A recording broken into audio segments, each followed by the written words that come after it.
Israel के साथ अगर 1-on-1 ईरान भी लगे तो ईरान भी इसराइल को डिफीट कर देगा। लेकिन सामने अमेरिका खड़ा हुआ है। इस्लामी फौज तो बनाई हुई है, आपको पता है सऊदी अरब के अंदर एक इस्लामी फौज तो बनाई हुई है, लेकिन इस्लामी फौज ने अभी तक प्रैक्टिकल किया क्या है ये बता दें। चले हेलो गाइस, मेरा नाम हसन खान है, आप देख रहे हैं कंपैरिजन टीवी। ईरान अमेरिका की जंग के हवाले से बात कर रहे हैं। इस वक्त शदीद तरीन लड़ाई इस वक्त जारी है ईरान और अमेरिका की। पूरे अरब के अंदर आपको पता है जंग इस वक्त चल रही है, हर अरब कंट्री के अंदर अटैक हो गए। क्या समझते हैं ये जंग कौन जीतेगा? इस जंग का क्या नतीजा निकलेगा ईरान अमेरिका जंग का? जंग तो इंशाल्लाह मुसलमान ही जीतेंगे और ये है कि फतह इंशाल्लाह इन दी एंड मुसलमानों की ही होगी। जैसा कि हम मुसलमान हैं तो हमारी सोच भी यही है और हमारी दुआ भी यही है। लेकिन ईरान के सामने अमेरिका खड़ा हुआ है, अमेरिका को आप हल्के में नहीं ले सकते और हल्का है भी नहीं अमेरिका। नहीं नहीं, अमेरिका कुछ भी नहीं है। सबसे बड़ी ताकत तो अल्लाह की है, उसके बाद बाकी इंसान है। लेकिन इंसान भी खैर कहाँ तक मार सकता है, अमेरिका भी कहाँ तक मार सकता है। कहीं ना कहीं तो अल्लाह की मदद आएगी ना। हम तो कुछ नहीं कर सकते, खैर हम तो यहाँ बैठ के सिर्फ बात ही कर सकते हैं, लेकिन कहीं ना कहीं अल्लाह की तो मदद आएगी। इंशाल्लाह बेहतर होगा मामला। ईरान के पास आप क्या समझते हैं, ऐसी क्या चीज़ है कि ईरान आप कह रहे हैं कि अमेरिका को हरा लेगा? ईरान कैसे हराएगा अमेरिका को? ईरान के पास तो बहुत सी चीज़ें हैं, बहुत से हथियार हैं। जो भी है अमेरिका वन मैन शो बना हुआ है इस वक्त। जो डोनाल्ड ट्रंप बोलता है वही होता है। जब चाहे यूएनओ भी हो तो यूएनओ भी जो है वो डोनाल्ड ट्रंप के अंडर में ही है ना। यूएनओ भी अमेरिका के अंडर में, तो जो अमेरिका कहेगा वही होगा। बाकी ये कि रशिया से चाइना से पहुँच नहीं सकता अमेरिका। अगर पहुँच सकता है तो वहाँ हमला करके दिखाए, फिर हम बोलेंगे नहीं तुम पहुँच सकते हो, तुम सुपर पहुंच भी सकते हैं, हमला कर भी सकते हैं अमेरिका रशिया पे भी चाइना से भी, लेकिन उसका जो नतीजा आएगा, उसका जो हिट बैक आएगा ना, इसके इनके दिमाग के पुर्जे साड़े हिल जाएंगे, वो फिर बर्दाश्त नहीं कर पाएंगे। बिल्कुल ऐसा ये नहीं बर्दाश्त कर सकेंगे। ठीक है, क्या कहेंगे? अमेरिका बदमाश एक बना हुआ है दुनिया के अंदर, जहाँ पे चाहते हमला कर देता है। जो वेनेजुएला का प्रेसिडेंट था उसको घर से सोए वो उठा के लेके आ गया, जहाँ पे ये चाहते हमला कर देते हैं। ये क्या समझते हैं अमेरिका दुनिया के अंदर ये क्या बनाना चाह रहे हैं? कुछ नहीं, वो अपने आप को एक जो है वो सुपर पावर शो, ज़बरदस्ती का शो करना चाह रहे हैं ना कि भाई हम सुपर पावर है। जबकि दुनिया जो है वो जानती है कि रशिया अपना पावर रखता है। रशिया के पास पावर है, चाइना के पास अपना पावर है, लेकिन सुपर पावर तो अमेरिका, ये तो हकीकत है। वो मनवाना चाह रहे हैं ना, यही चीज़ तो मनवाना चाह रहे, लोग नहीं मानते। वेनेजुएला नहीं मान रहा था, मेक्सिको पे हमला किया, वेनेजुएला पे हमला किया, फिर वो रशिया के और मामलात में बीच में कूदा, रशिया ने उसको धमकी दी तो खामोश हो गया। तो बस यही सारी चीज़ें हैं, वो ज़बरदस्ती का अपने आप को मनवाना चाह रहे हैं कि बस आप मानोगे वो सुपर पावर है। ईरान अमेरिका जंग लगी हुई है, कौन जीतेगा ये जंग? इसका क्या नतीजा निकलेगा? ये बहुत बड़ी जंग स्टार्ट हो गई है। मेरा ये ख्याल है कि तकरीबन 55 ममालिक में जो है 55 ममालिक मुस्लिम कंट्रीज़ हैं, ठीक है, और मुसलमानों के अंदर 55 या 52 है? 52, हाँ 52, तकरीबन 52 वो कंट्रीज़ हैं जो मुस्लिम हैं, और इसके बावजूद भी कोई यकजहती नज़र नहीं आ रही। अगर हमारे किसी भी कंट्री मतलब किसी भी मुस्लिम कंट्री पर हमला हो रहा है तो मुसलमानों को 52 कंट्रीज़, यार मैं ये हैरान हूँ कि यूरोपियन कंट्रीज़ या ये जो यहूदी इसराइली जो है वो हम पर हमला कर रहे हैं, तो इतनी बड़ी मेजोरिटी के अंदर मुस्लिम से और कोई आपस में कोई यकजहती नज़र नहीं आ रही। अगर ये यकजहती होती तो मेरा नहीं ख्याल कि कोई भी जो है मुस्लिम कंट्रीज़ पे हमला कर सकता है। आप कह रहे हैं कि यकजहती होती, लेकिन इतने सारे मुस्लिम कंट्री तो हैं, लेकिन वो कंट्री हैं, उनके पास कुछ ताकत नहीं है, कुछ टेक्नोलॉजी नहीं है, कुछ पावर नहीं है। मैं इस बात से एग्री नहीं करता हूँ कि मुस्लिम कंट्रीज 52 कंट्रीज के अंदर आप कह रहे हैं कि जो है ना कोई हमारे पास कोई एटमी हथियार नहीं है या हमारे पास कोई सहूलतें नहीं है। एटमी हथियार की बात नहीं करो, एटमी ताकत भी सिर्फ पाकिस्तान के पास ही है। एटॉमिक बम जो है 72 इतने पाकिस्तान के पास एटॉमिक 172, तो मतलब एक पाकिस्तान के पास एटॉमिक बम है वो भी, लेकिन उसके अलावा कोई जदीद तरीन हथियार चंद एक को छोड़ के किसी मुस्लिम कंट्री के पास नहीं है। मैं आपसे एक छोटा सा जवाब अर्ज करना चाहता हूँ कि सर आप मुझे ये बताएं कि ईरान पे हमला किया क्यों जा रहा है, किस वजह से ईरान से जो है इनको जो है ना खतरा पेश आ रहा है, क्या मसले मसाइल हैं? वो यही तो मसला है कि ईरान जो है अपनी एटमी पावर को मजबूत कर रहा है, वो अपनी सलाहियतों को मजबूत कर रहा है, वही सारा मसला है। इसका मतलब ये कि आपका एक इतना सा छोटा सा मुल्क ईरान, ठीक है, छोटा नहीं है ईरान, है बड़ा है, बहुत बड़ा है, लेकिन साइज में बड़ा है। 52 कंट्रीज में से आप 51 को अलग कर दें और एक ईरान को अलग कर दें। आप ये कह रहे हैं कि ईरान से सिर्फ जो है वो यहूद भी डर रहा है, इसराइल भी डर रहा है, तो सिर्फ एक ईरान से डर रहा है ना, तो फिर पाकिस्तान कहाँ है, फिर हमारे दीगर इस्लामिक कंट्रीज कहाँ हैं? तो आप ये समझे कि एक कंट्री से डरने का मतलब ये है कि अगर 52 इकट्ठे हो जाए तो आपको लगता है कि कोई और हम पर हमला कर सकता है?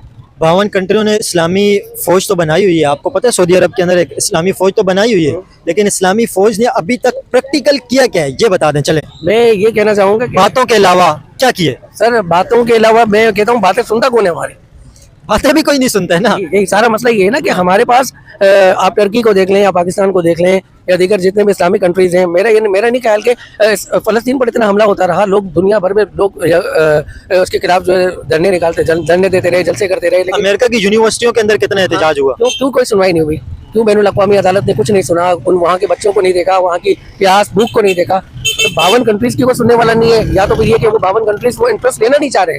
अगर आप इंटरेस्ट लेना चाहें तो कराची के अंदर जो है ना, आप अभी सारी आवाम एक हो जाए और आप अपनी मन चाहे जो मुतालबात रखने चाहें ना, आप एक्सेप्ट करवा सकते हैं गवर्नमेंट से। अगर पूरी आवाम इकट्ठा हो जाए, ये कराची की बात कर रहा हूँ, तो 52 कंट्रीज अगर चाहें तो सब कुछ हो सकता है, लेकिन मेरा नहीं ख्याल कि कोई इंटरेस्ट ले रहा है। लेकिन 52 कंट्रियां पता है क्यों नहीं इकट्ठी हो रही हैं? सामने कौन खड़ा हुआ है? इसराइल तो चलो छोटा सा है, उसके साथ हो जाएगा। इसराइल के साथ अगर 1-on-1 ईरान भी लगे तो ईरान भी इसराइल को डिफीट कर देगा। लेकिन सामने अमेरिका खड़ा हुआ है। अमेरिका की जो एयर बेस है, अमेरिका की जो मिलिट्री बेस है, वो दुनिया के हर रीजन के अंदर मौजूद है। और किसी भी कंट्री के ऊपर, दुनिया की मैं बात करूं, पूरी दुनिया में अमेरिका किसी कंट्री के ऊपर भी हमला करने का फैसला कर ले तो चंद मिनटों के अंदर हमला कर सकता है। मैं इसके जवाब में ये कहूँगा कि आपकी बिल्डिंग का जो छत है ना, उस पर नेटवर्क का जो टावर है ना, वो लगाने में इजाज़त आप ही की होती है, ठीक है। तो अगर किसी भी कंट्री के अंदर बेस बनाई जा रही है ना, तो उस बेस को बनाने के लिए इजाज़त कंट्री खुद दे रहा है ना। वो 52 ममालिक खुद इजाज़त दे रहे हैं ना कि हमारे घर में आके बेस बनाओ। आप अमेरिका में जाके बेस बना लो, क्यों नहीं बना सकते हो? आप इनकी एम्बेसी को बनने की इजाजत दे रहे हो, तो माइकोलासी पे एम्बेसी बन गई ना। एम्बेसी तो अलग चीज है ना, वो तो मतलब डॉक्यूमेंट्स के लिए होती है। बेस भी आप बना के दे रहे हैं। एयरबेस तो बिल्कुल डिफरेंट चीज है, एम्बेसी अलग चीज है। लेकिन परमिशन तो आपकी है ना। आपकी परमिशन के बगैर आप ये कहें कि इंडियन बेस बना के दे दें, आप क्यों नहीं बना के दे रहे? क्योंकि आपकी पर्सनल लड़ाई है तो आप नहीं करके दे रहे। तो अमेरिका को आप कैसे, जब कुरान कह रहे हैं कि ये आपके खुले दुश्मन है, तो आप उनको सपोर्ट क्यों कर रहे हैं? इस जंग का नतीजा आप क्या समझते हैं, क्या निकलेगा? ये जंग कहाँ पे जाके खत्म होगी? क्योंकि इस वक्त जो ट्रंप ने धमकियां दी हैं, ट्रंप ने ईरान को कहा है कि हम ईरान को डिस्ट्रॉय कर देंगे, पूरा तबाह करने की बात की है, कोई हल्की बात नहीं की है। और नेतन्याहू ने भी ये बात कही है कि इस टाइम पे शदीद हमला होगा और ताकतवर हमला होगा। एक्चुअली मसला ये है कि बात यहाँ पर सिर्फ ईरान की नहीं है, बात किसी भी मुस्लिम कंट्री की जाए, खुदा ना खास्ता पाकिस्तान की भी की जाए, तो अगर कल कला को ये बयान हमारे लिए भी आता है, तो क्या हमारे पास, आप क्या समझते हैं कि आपके पास एटमी पावर है तो आप यूज़ कर लेंगे और फ़ौरन किसी को भी तबाह कर देंगे? एटमी पावर को यूज़ करने के लिए स्ट्रॉन्ग मईशत की ज़रूरत होती है। स्ट्रॉन्ग मईशत है आपके पास इतनी? क्या आप इकोनॉमी बहुत वीक है, सही बात है। तो आपके पास मईशत इतनी स्ट्रॉन्ग है नहीं कि आप एटमी पावर बजाय दुनिया को दिखा सकते हैं कि मैं, वो मेरे 2 दांत है जिससे मैं किसी को भी काट सकता हूँ, लेकिन आप कुछ नहीं कर सकते। आपको मईशत इतनी स्ट्रॉन्ग, वो दांत, वो फोम वाले दांत बन गए। बेशक ऐसा ही है। इसके अंदर, दांतों के अंदर जब इकोनॉमिक पावर नहीं आएगी, मजबूत नहीं होंगे दांत, तो फिर मैं सैल्यूट करता हूँ इन छोटे कंट्रीज़ को जो जिनके पास एटमी पावर नहीं है, जिसमें मैं सबसे पहले फ़लस्तीन की बात करता हूँ कि आखिरी वक्त तक, बल्कि अब तक वो लड़ रहे हैं। उनके बच्चे, उनकी औरतें, उनकी ख़वातीन, वो सब इस बात पे साबित कदम है कि ठीक है, हम लड़ेंगे, हम इस्लाम के लिए, हमारी जंग इस्लाम के लिए। तो यार वो साबित कदमी चाहिए, वो साबित कदमी आपको दुनिया में अव्वल नंबर पे। ये मुसलमान वो कौम है जिसने पूरी दुनिया पर हुकूमत की है। हम अपनी तारीख को भूल चुके हैं। हमने पूरी दुनिया पे सबसे ज़्यादा, ये यहूद और नसारा ने बाद में हुकूमत की है, मुसलमान ने सबसे ज़्यादा हुकूमत की है पूरी दुनिया पे। मतलब हमारे बीच वो अंबिया और वो रसूल पेश हुए आए हैं जिन्होंने हवाओं, ज़मीनों, समंदरों में हुकूमत की है। यार हमें तो दुनिया पे अल्लाह ताला ने हुकूमत दी, हमने अपनी कदर खुद खोई है। हमने अपने आप को खुद ने कदर खत्म कर दिया। हमने अपने आप को, मुसलमान अभी आप क्या समझते हैं, हर जगह पे मुसलमान पिस रहे हैं, मुसलमानों जंग के अंदर है।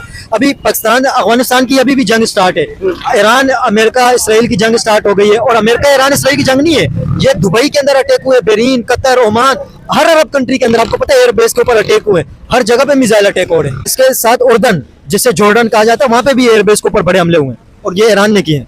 ये एक्चुअली मसला ये है ना कि इसराइल को जो है वैसे भी आने वाले वक्तों में क्या एक कैपिटल माना जाता था, क्या एक्सेप्ट इसराइल को एक्सेप्ट करवाने के लिए इस वक्त ये दोनों जो है ना, अमेरिका और इसराइल, ये जो है दुनिया पर जो है ना जगह जगह हमले कर रहे हैं इसराइल को एक्सेप्ट करवाने के लिए। खासकर आप देखें तो इस वक्त अरब कंट्रीज़ पर जो है ना ज़्यादा इनका फोकस है। आप देखें कतर की बात करें या आप ईरान की बात करें, अरब कंट्रीज़ के ऊपर ज़्यादा जो है ना इनका फोकस है, वहाँ पर ये इनके हमले चल रहे हैं। और इसराइल को, फ़लस्तीन तो सबसे पहले वैसे बैतुल मुक़द्दस के लिए जो है ना उसको कंट्रोल करना है उसको। तो आप क्या समझते हैं, ईरान के खिलाफ जो अभी जंग हो गई है, ये एटॉमिक बम को रोकने के लिए जंग हुई है कि ईरान एटॉमिक बम नहीं बना ले, या इसके पीछे कोई और बात हो सकती है? इसके पीछे खुफिया क्या चीज़ हो सकती है जिस वजह से ईरान के ऊपर हमले हो रहे हैं? मैं इस बात से एग्री नहीं करता हूँ कि अमेरिका जो हमसे आज से 50 साल ज़्यादा आगे की टेक्नोलॉजी लेके बैठा हुआ है, उसको ईरान की टेक्नोलॉजी से कोई मसला होगा, या वो डर रहा है कि मैं इससे फाइट नहीं कर सकूँगा इन फ्यूचर, वो बहुत ताकतवर हो जाए, ऐसी कोई बात नहीं है। इसके बरक्स कोई ऐसी बात है, कोई ऐसी प्लानिंग है जो खुफिया है, हाइड किया हुआ है, और सामने ये मंजरनामा पेश किया गया है कि ईरान अपनी एटमी ताकत बढ़ा रहा है तो हम इस पर हमला कर रहे हैं। या हथियार किसके पास नहीं है? क्या पाकिस्तान के पास नहीं है? क्या अमेरिका के, इंडिया के पास नहीं है? अफगानिस्तान के पास नहीं है? हथियार किसके पास? क्या ज़मीनी लड़ाई लड़ सके अमेरिका? अफगानिस्तान से ज़मीनी लड़ाई जीत सका कोई? कितने साल, 18 साल 20 साल तक लड़ते रहे, नहीं जीत सके ना। पूरे नेटो को अफगानिस्तान ने डिफीट किए, ठीक है, जमीनी लड़ाई थी, तो क्या बगैर हथियार के, तो आपको क्या लगता है प्लास्टिक के चाकू से तो वो भी नहीं लड़ रहे थे? हथियार तो उनके पास बहुत था, अब भी है। तो हथियार की बात नहीं की जा सकती कि यहाँ पर ईरान के पास हथियार है, या वो अपने जो जोहरी मशागिल की वजह से जो ना, उससे लोग इसराइल डर रहा है, या पाकिस्तान या अपना ईरान डर रहा है, सॉरी अमेरिका डर रहा है।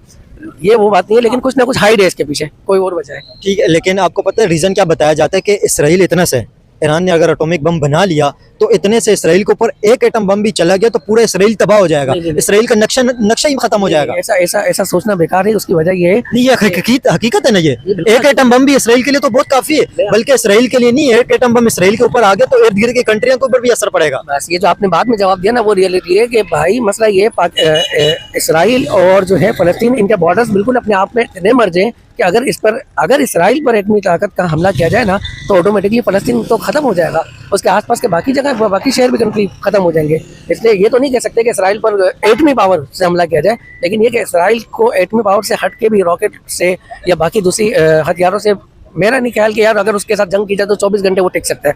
इसराइल को इतनी बड़ी चीज़ नहीं है कि उसको टिका के रखना बहुत ज़रूरी है, या पाकिस्तान जैसा पावरफुल कंट्री या अफगानिस्तान जैसा कंट्री या अफगानिस्तान क्या करेगा भाई, अफगानिस्तान तो अपने आप को नहीं संभाल पा रहा, पाकिस्तान के नहीं, अफगानिस्तान क्या करेगा? हाँ, अफगानिस्तान के पास एयरफोर्स है, ये वही अफगानिस्तान मिसाइल है उसके पास। ये वही अफगानिस्तान है जिसने 18 साल अमेरिका की नेटो से फाइट की है। वो गुरिल्ला फाइट के अंदर, वो जमीन के अंदर अमेरिका की फौज मौजूद थी। ये अमेरिका की फौज जमीन के ऊपर नहीं है, ये एयर बाय एयर जंग हो रही है। आप इसके लिए एयरफोर्स चाहिए, मिसाइल चाहिए, ड्रोन चाहिए। अफगानिस्तान के पास क्या है? करने का ईरान के साथ पाकिस्तान मिल जाए, पाकिस्तान के एक दूसरे का हाथ पकड़ लें। हम क्यों अब तक जो है ना इस बात पे सिर्फ जाके बैनुल अक़वामी अदालत में जाके कह रहे हैं कि हमारे साथ जुल्म हो रहा है, मुसलमानों के साथ जुल्म हो रहा है, फलस्तीन एका कर लें, ठीक है ना यार, जब मरना ही है तो फिर मार के मरो, फिर क्यों बैठे हैं? एका कर लें। 52 कंट्रीज हैं यार। अमेरिका के सामने सब डरते हैं भाई, अमेरिका कितने बातें करते हैं सब, लेकिन अमेरिका के सामने डर लगता है सब। ऐसा सिर्फ पाकिस्तानियों की सोच बहुत ज्यादा है कि हम ये समझते हैं कि IMF का बहुत बड़ा कर्ज हम पर है, और जो है ना अमेरिका अगर हमसे जो है ना हाथ हटा देगा तो हमारी अगली किस्तें बंद हो जाएंगी या हमारी मैशत तबाह बर्बाद हो जाएगी। बेशक ये बात बिल्कुल सही है, लेकिन ऐसे कितने कंट्री है जिनको अमेरिका चला रहा है? 52 के 52 मुल्कों को तो अमेरिका नहीं चला रहे ना, पाकिस्तान को चला रहे हैं। तो हम ये समझते हैं कि हम मकरूज हैं, बहुत ज्यादा कर्ज के तले दबे हुए हैं, सारे कंट्री से नहीं दबे हुए। कौन जीतेगा ये जंग? इसका क्या नतीजा निकलेगा? ईरान और अमेरिका की पूरे अरब के अंदर जंग स्टार्ट हो गई। यार हमारा तो इंशाल्लाह भरोसा है ना, जैसे कि आप जानते हो ना, पाकिस्तान के साथ भी एक मर्तबा हमारा इसराइल ने लड़ाई किया था, पाकिस्तान वाले घुस के उसके अंदर फायरिंग कर रहे थे, मार रहे थे। ऐसा हमारा ईरान के साथ भी इंशाल्लाह। इसराइल के साथ तो पाकिस्तान की कभी जंग हुई नहीं है। हुई है ना, अभी हुई नहीं है क्या? ये पाकिस्तान और इंडिया का, ये इसराइल का एक ही पार्टी है ना, वो भी हिंदू इसराइल एक ही है ना। नहीं, इसराइल बिल्कुल अलग चीज है, इंडिया बिल्कुल अलग चीज है। हिंदू है ना, इसराइल के अंदर लोग बीफ खाते हैं, इसराइल के अंदर हर सब कुछ होता है, लेकिन इसराइल आपको पता है इसराइली बुत परस्ती को बहुत ज्यादा बुरा मानते हैं, वो हिंदुओं को बहुत कमतर मानते हैं। इसराइल और इंडिया के रिलेशन बहुत अच्छे हैं, लेकिन इसराइल इंडिया के मजहबी बहुत ज्यादा खिलाफ है। ये आपको एक पता है हकीकत, ये डीप आपको मैं बात बता रहा हूँ। रिलेशन इंडिया और इसराइल के बहुत अच्छे हैं, लेकिन मतलब वो अलग चीज है ना। ईरान और इसराइल की जंग में कौन जीतेगा? यार मेरा तो सपोर्ट है ईरान के साथ, साफ बात है। इंशाल्लाह वो जीतेगा भी और दिखाएगा भी। कैसे जीतेगा ईरान? अमेरिका उसके सामने खड़ा हुआ है। अमेरिका खड़ा होने देना, बड़े बड़े आए हुए चले गए ना सब, इधर से जाना तो सबको है, लेकिन सपोर्ट हम करेंगे ईरान को भाई, हमारा सपोर्ट है। ईरान आपको क्या लगता है कैसे ईरान जीतेगा अमेरिका के खिलाफ? क्योंकि अमेरिका सुपर पावर है, हर जगह पे अमेरिका की ताकत मौजूद है, दुनिया के हर खिते के अंदर। जो ताकत कलमे के आगे आ जावे ना, वो कोई भी नहीं होता है। कलमा बड़ा बेन चीज क्या है? कलमा ला इलाहा इल्लल्लाह, ये कलमा नहीं है, इसके आगे कोई भी नहीं टिकता है। क्या बोलते हो? हैरान है ना, कलमा पड़ेगा कोई भी नहीं टिकता है, वो भले मजाइल आवे या कोई जंगली जानवर आवे, कोई भी नहीं टिकता है। ईरान जीतेगा, ईरान जंग भी जीतेगा, मुकाबले भी करेगा, खून का बाजी भी जीतेगा। हम सपोर्ट करते हैं ईरान को। अभी आपको पता है इसराइल और अमेरिका ने दोनों ने मिलकर ये बात कही है कि ईरान की गवर्नमेंट भी चेंज कर देंगे, ईरान की पूरी मिलिट्री ताकत भी तबाह कर देंगे। ये बहुत बड़ी धमकी है, कोई मजाक की बात नहीं है यार। ये धमकी आपको पता है आज से 7 साल पहले हमारे पाकिस्तान को भी पड़ा था। ये आपको पता भी होगा किसने किया था कि पाकिस्तान खत्म करके नया पाकिस्तान बनाएंगे। ये किधर गए हो? ईरान इसराइल अमेरिका के साथ कैसे जंग लड़ेगा? हाँ भाई, कैसा नहीं लड़ सकेगा? हाथबाजी बोलो, बमबाजी बोलो, जीतबाजी बोलो, हर चीज जीत सकता है। ईरान है बाबा, ईरान बहुत बड़ा है, हर चीज उसके लिए कुर्बानी हर कोई बंदा दे सकता है, उसके लिए कुर्बानी हर एक बंदा दे सकता है। ईरान का सपोर्ट बहुत है, आप मेरे से नहीं, बाकी पूरे पाकिस्तान में घूमोगे ना, हर कोई बोलेगा ईरान का सपोर्टर है भैया। क्या पूरा पाकिस्तान बोलेगा? क्योंकि ईरान ने करके दिखाया भी है और आज भी करके दिखाएगा इंशाल्लाह। मेरा तो यही सपोर्ट है। आप अगर स्ट्रॉबेरी खा रहे हो, आप स्ट्रॉबेरी खा लेना, यही खून लाल मिलेगा। इंशाल्लाह जीतेगा, ईरान ही जीतेगा, जियो। लेकिन ईरान के मुकाबले में आपको पता है कौन खड़ा हुआ? अमेरिका खड़ा हुआ। अमेरिका की सुपर पावर है अमेरिका। बिल्कुल। और वो अपना क्या कहते हैं, जहाँ जंग हो रही है, कौन है पठान अपना क्या कहते हैं अफगानिस्तान में किसी का, और उसको बहुत सपोर्ट दी कोई कर रहा है। ये अफगानिस्तान की तो वो तो अलग है ना, अभी ईरान अमेरिका की जंग स्टार्ट हो गई है। अफगानिस्तान और पाकिस्तान की तो जंग वो भी लगी हुई है साथ में, अफगानिस्तान पाकिस्तान की भी साथ में जंग लगी हुई है, लेकिन ये ईरान अमेरिका की जंग भी स्टार्ट हो गई है। अमेरिका वालों ने आज जंग की है ईरान पे, तो ये तो बहुत गलत है और बहुत गलत ही हो रहा है ये। लेकिन इस वजह से आपको पता है सऊदी अरब के अंदर, कतर, ओमान, बहरीन, दुबई, हर जगह पे अटैक हो गए, मिसाइल हमले हर जगह पे हो रहे हैं, पूरे अरब के अंदर जंग लगी हुई है। इस पे क्या कहेंगे, सारे मुस्लिम जो ममालिक हैं सारे जंग के जिद के अंदर आए हुए। सब एक हो जाएं तो अच्छा है ये भी। वैसे तो बस खौफनाक हुआ हुआ है ये माहौल, बहुत गलत चल रहा है ये। ईरान अमेरिका जंग बहुत ज्यादा शिद्दत इख्तियार कर गई है, क्या समझते हैं ईरान अमेरिका जंग कौन जीतेगा, और ये जंग बहुत बड़ी कहा जा रहा है, वर्ल्ड वार 3 स्टार्ट हो गई है। इंशाल्लाह ईरान जीतेगा। हमारी दुआ है कि ईरान जीते, क्योंकि ये सारी अमेरिका की पॉलिसी है।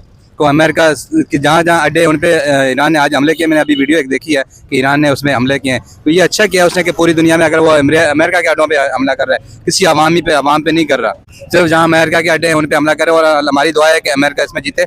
और दूसरी अमेरिका जीते, आपकी दुआ है? सॉरी, हमारी दुआ है कि ईरान जीते। और दूसरी तरफ हमारा अफगानिस्तान और पाकिस्तान का जो मसला है, 2 मुसलमान ममालिक आपस में लड़ रहे हैं, और हमारी दुआ है कि पाकिस्तान जीते। बहरहाल यह है कि मुसलमान ममालिक को आपस को इसको एक इत्तेहाद, इत्तेफाक और जिरके मामले से इस बात को हल करें। लेकिन आप इसकी क्या समझते हैं कि ईरान के ऊपर इस वक्त इसराइल और अमेरिका ने पूरी ताकत से हमला किया है? आपको पता है अमेरिका इस वक्त सुपर पावर है, और अमेरिका के अड्डे पूरी दुनिया के अंदर हर जगह पे मौजूद हैं, और ये जंग का नतीजा आपको क्या लगता है क्या निकलेगा? क्योंकि अमेरिका ने बड़ी धमकी दी है कि ईरान को हम तबाह करके रख देंगे, अमेरिका ये बात कह रहे हैं, लेकिन ईरान भी कुछ कमजोर नहीं है। काफी सारे लोग समझते हैं कि ईरान के पास कुछ नहीं है, लेकिन ईरान के जो बैलिस्टिक मिसाइल है, उन्होंने पिछली मरतबा भी इसराइल के तल अबीब, जो सबसे इंपॉर्टेंट सिटी है इसराइल का, उसके ऊपर शदीद तरीन स्ट्राइक किए, और वहाँ पे बहुत बड़ी तबाही मच गई थी। तो इसका क्या नतीजा आपको क्या लगता है क्या निकलेगा? एंड में जो है ना, इंशाल्लाह आप एक बयान सुनने मौलाना इसरार साहब का, उसने पेशन गोई कई अर्सा पहले कर दी कि इंशाल्लाह अमेरिका इसके साथ ईरान के साथ जब हमला करेगा, सारे ममालिक मिलके ईरान के खिलाफ होंगे। बहरहाल जीत वहाँ पे ईरान की होगी इंशाल्लाह। ईरान की कैसे जीत होगी? अमेरिका के सामने ईरान खड़ा हुआ है। वो अल्लाह की मदद भी तो होती है ना जनाब, मुसलमानों की दुआएं भी होगी और अल्लाह की मदद भी होगी। आपको लगता है कि ईरान एटॉमिक बम बना देगा, एटम बम बना देगा? हमारी दुआ है कि वो बना ले, और बनाएगा भी, और शायद उसने बना भी लिया है। बना लिए? ये लगता है कि बना लिया, वो खुफिया रख रहा है, ज़रा ओपन तो नहीं कर रहा। ईरान के पास ऐसी कौन सी ताकत है कि आप कह रहे हैं कि ईरान जीतेगा? ईरान के पास ऐसी क्या चीज है? अल्लाह की मदद, सबसे बड़ा अल्लाह की मदद। जंग कौन जीतेगा, ईरान या अमेरिका? जंग किसी के मफाद में नहीं है, जंग तबाही है। जंग जो भी करेगा वो तबाही करेगा, ट्रम्प को क्या पता है। लेकिन ये जंग पूरे अरब के अंदर लग गई है, क्या नतीजा इसका निकलेगा? तो ये अरब को सोचना चाहिए ना, उम्मत मुस्लिमा को एक होना चाहिए इस वक्त। ईरान बाना है, पाकिस्तान निशाना है। आपको क्या लगता है ईरान के बाद पाकिस्तान के ऊपर हमला करेंगे? जाहिर सी बात है, जब ईरान पे आएगा तो बॉर्डर पाकिस्तान का लगेगा साथ में। इसी वजह से पाकिस्तान और अफगानिस्तान का भी लड़ाई चल रहा है। ये सारा अमेरिका का एक गेम चल रहा है, जो उम्मत मुस्लिमा को एक दूसरे के साथ लड़ाना चाहता है। एक मुसलमान दूसरे मुसलमान का गला काट रहे, और उधर खुशी बना रहे, ये मसला है। आपको क्या लगता है ये मुसलमानों को आपस में लड़ा के ईरान समेत पूरे मुस्लिमों को तबाह करना चाह रहा है अमेरिका? जाहिर सी बात है, यही मसला चल रहा है। हालांकि वो कुफर आपस में नहीं लड़ रहे हैं। इसराइल कितना कत्लेआम कर रहा है, इसराइल ने कितना कत्लेआम किया फ़लस्तीन में। ट्रम्प ने कभी उसके बारे में गलत बात किया? नहीं किया। वो उसका भाई बन रहे हैं। हमको चाहिए कि मुसलमान का भाई बने, हम एक दूसरे के दुश्मन ना बने। क्या समझते हैं ईरान और अमेरिका की जंग का क्या नतीजा निकलेगा, कौन जीतेगा ये जंग? इंशाल्लाह हमारे मुसलमान भाई जीतेंगे ये जंग। ये जंग आपको पता है अमेरिका के साथ ईरान लड़ रहे हैं, अमेरिका सुपर पावर है।